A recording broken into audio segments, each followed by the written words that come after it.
1972. Un projet ambitieux et futuriste voit le jour à Yamoussoukro en Côte d'Ivoire.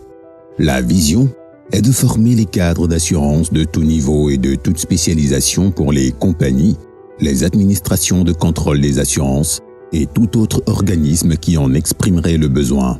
Cette initiative va s'appeler IIA, Institut international des assurances. L'Institut international des assurances est une institution spécialisée de la CIMA qui a pour vocation de former les cadres du marché des assurances de la CIMA et les cadres dédiés aux missions de contrôle dans les administrations des États membres. L'IA est ouvert aux ressortissants des États membres et a une autonomie financière et juridique.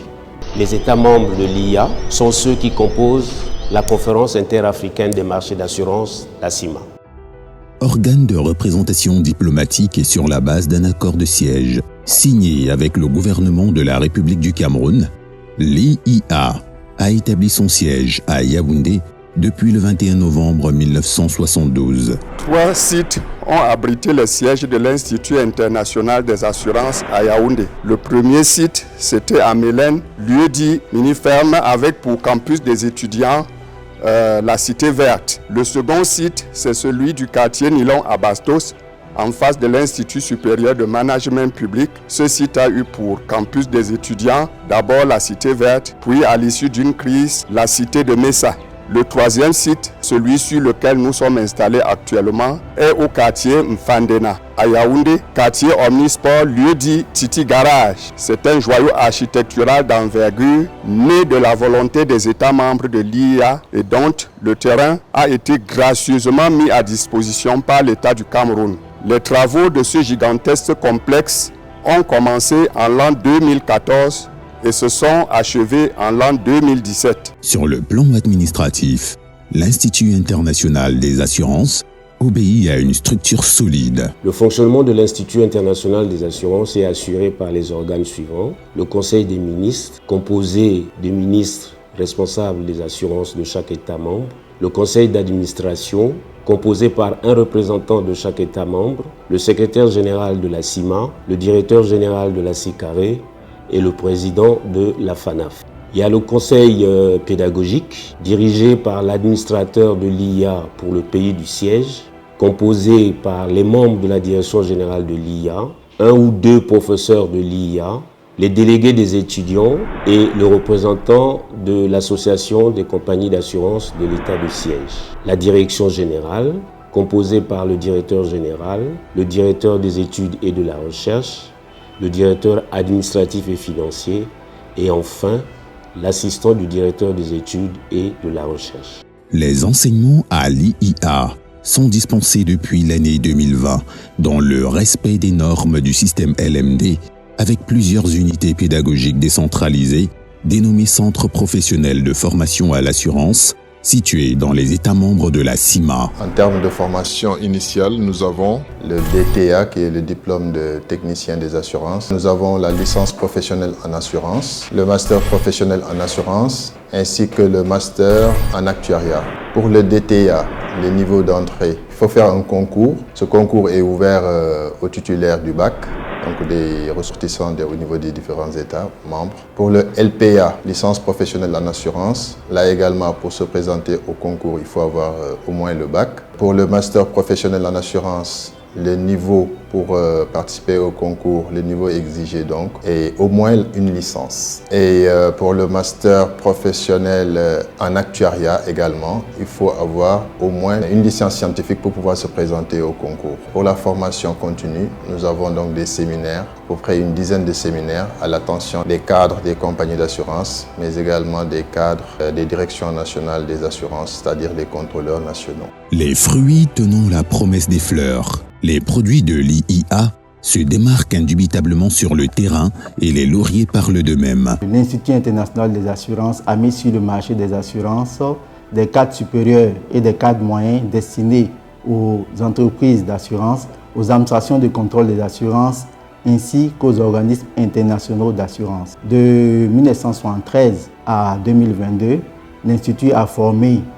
1071 cadres supérieurs d'assurance et 21 actuaires pour les pays membres de la CIMA et 11 cadres supérieurs d'assurance pour les États non membres. L'Institut a également formé à travers les centres professionnels de formation à l'assurance 4170 cadres pour le bénéfice des entreprises d'assurance. La plupart de ces cadres ont occupé et continuent d'occuper de hautes fonctions dans les institutions d'assurance. Ainsi, les postes de chef de service, directeurs techniques, directeurs commerciaux, directeurs généraux adjoints et même le top management, directeurs généraux, sont dans la majorité des sociétés d'assurance de la CIMA occupés par des cadres qui ont été formés à l'Institut international des assurances de Yaoundé. Il en est de même au sein des ministères en charge de la tutelle des assurances en ce qui concerne les postes de directeurs nationaux des assurances, ainsi qu'au sein de la brigade de contrôle de la CIMA en ce qui concerne les postes de commissaire contrôleur des assurances. Au sommet de ces lauriers, on peut citer l'exemple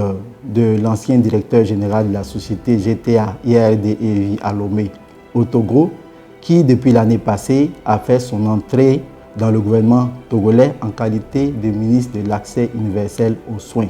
Si on remonte un peu plus loin, on peut citer le cas de M. Martin Ziguele, qui a occupé de hautes fonctions au sein de la Société africaine de réassurance SICARE avant de gravir les échelons dans son pays pour occuper le poste de Premier ministre de la Centrafrique.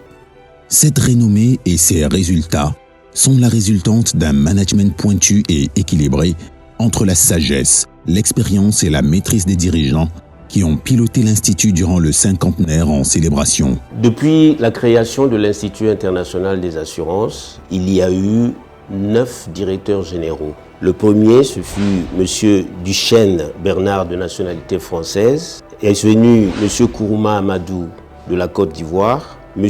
Olassa Paul-Henri du Congo, Brazzaville, M. Yorogar Lemoibon du Tchad, Kodjovi Jean-Julien du Bénin, Zanovi Jean Gartien du Bénin, Dossou Youvo Roger Jean Raoul du Bénin, M. Adjanon Urbain Philippe de nationalité béninoise, qui depuis a donné le témoin à M. Odon Bolariwa Koupaki de nationalité béninoise, l'actuel directeur général de l'Institut international des assurances. C'est donc depuis le 1er janvier 2022 qu'à l'issue des travaux de la 79e session ordinaire du Conseil d'administration de l'Institut, tenue du 6 au 7 décembre 2021 à Yaoundé, que M. Urbain Philippe Adjanon a passé le fanion à M. Odon Bolarinoa Koupaki de nationalité béninoise, nommé au poste de directeur général actuel de l'IIA pour un mandat de 5 ans. C'est donc à l'évidence le nouveau management dirigé par M. Odon Bolarinoa Koupaki qui a eu le loisir de conduire l'institution vers son cinquantenaire après toutes les mutations subséquentes, heureusement traduites à hisser l'IIA au sommet des institutions de notoriété établies. Le siège flambant neuf, érigé au quartier Fandena à Yaoundé, qui fait la fierté des États membres, en est une parfaite illustration. La célébration du cinquantenaire de l'IIA est un événement important. Il s'agit de 50 années au cours desquelles les hautes autorités de nos États ont su prendre les décisions qu'il fallait pour la création de l'IIA, sa mise en place, sa modernisation et son développement. À toutes ces hautes autorités, éminentes personnalités, je rends à cette occasion un vibrant hommage. Pour poursuivre l'œuvre de modernisation et de développement de l'IIA, la Direction générale de l'IIA, depuis 2 ans, a engagé des projets de réforme. À travers ces projets de réforme, il y a eu la réalisation de l'auto-évaluation institutionnelle, dont les conclusions et les recommandations indiquent la relecture du plan stratégique de développement dont l'IIA s'est dotée sur la période 2021-2030. L'IIA, depuis 2 ans, a introduit dans son fonctionnement la réalisation d'un logiciel de gestion intégré, une bibliothèque digitale, un système de sécurisation des diplômes par QR code. L'IIA, après 50 ans d'existence, a des perspectives. Il s'agit de la création d'un centre de recherche qui traitera des questions pertinentes de l'assurance pour permettre le développement rapide de l'assurance en Afrique. Le mot est dit pour ce cinquantenaire qui marque un temps d'arrêt pour célébrer la diplomatie, la transmission des savoirs, l'assurance.